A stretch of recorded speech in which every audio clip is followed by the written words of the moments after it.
স্বাস্থ্যের সাথে ইন্টারনেট, এগ্রিকালচারের সাথে ইন্টারনেট এবং সিকিউরিটির সাথে ইন্টারনেট। আজ শেষ হচ্ছে পঞ্চম বাংলাদেশ ফ্যাশন কার্নিভাল।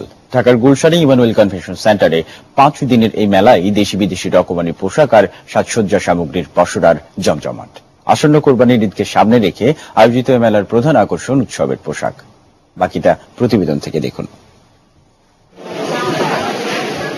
রাজধানীর গুলশানে ইমানুয়েল কনভেনশন সেন্টারে একই ছাদের নিচে বসেছে দেশি বিদেশি নামকরা সব ব্র্যান্ডের পোশাক ও সাজসজ্জার মেলা। প্রায় শখানেক স্টল নিয়ে এই মেলার আয়োজক প্রতিষ্ঠান রেড কার্পেট। আয়োজনের উদ্দেশ্যটা হচ্ছে দেশি বিদেশি সব ধরনের প্রোডাক্টকে প্রমোট করা, আর একই ছাদের নিচে সব ধরনের ফ্যাশন প্রোডাক্ট পাওয়া যাচ্ছে আর কি।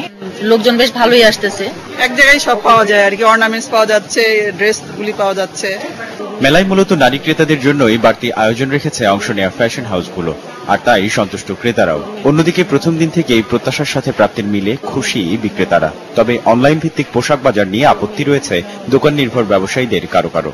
অবশ্যই অনেক ভালো। অন্যান্য কান্ট্রির সাথে যে আমাদের একটা বাংলাদেশের সামঞ্জস্যতা, এটাই বন্ধুত্বপূর্ণ আচরণ। प्यार मिल लिया है, सबका प्यार मिल लिया है और प्यार से ये सब मतलब हम लोगों से पेश आ रहे हैं। बहुत अच्छा लग रहा है। অনলাইনে শপিং হয়, এটার জন্য আমাদের অনেক এফেক্ট হচ্ছে, যেটা আমাদের শপে এসে সব করে না। জনপ্রতি 30 টাকা প্রবেশ মূল্য দিয়ে আগ্রহীরা আজ রাত 9টা পর্যন্ত মেলা পরিদর্শন ও কেনাকাটা করতে পারবেন। তারফিক সঞ্চয়, এসিটিভি, ঢাকা। ডাবল ক্রিমের স্বাদে অলিম্পিক বাজারে নিয়ে এলো ড্রিঙ্ক